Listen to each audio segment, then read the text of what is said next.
Welcome to Man Does Tech, where I solve the problems you didn't even know you had. You begin by preparing a confined environment so dependencies do not leak. Create a venv and activate it. Install Python 3.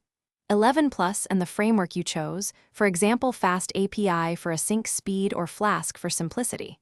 Once done, scaffold routes, a basic app factory, and a requirements file.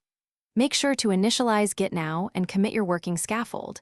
This saves time and gives you a rollback point. You will iterate from this reproducible baseline. You now implement the core. Define your endpoints and data contracts, because clear contracts prevent rework. Connect an ORM like SQL Alchemy and create migrations with Alembic so schema changes are versioned.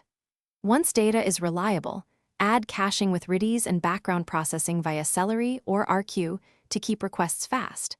Make sure to add authentication using JWT or OAuth2 and centralize config. Then write tests that exercise main flows. Automated tests catch regression. You finalize by containerizing the app and wiring up continuous integration so builds are repeatable. Push images to a registry and deploy with health checks.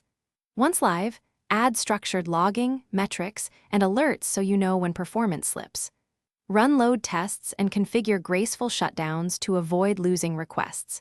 If something breaks, check the app logs and trace the request path. Correlate request ID across services to isolate the failing component quickly, then roll back if needed. Thanks for watching. If you found this helpful, don't forget to like and subscribe.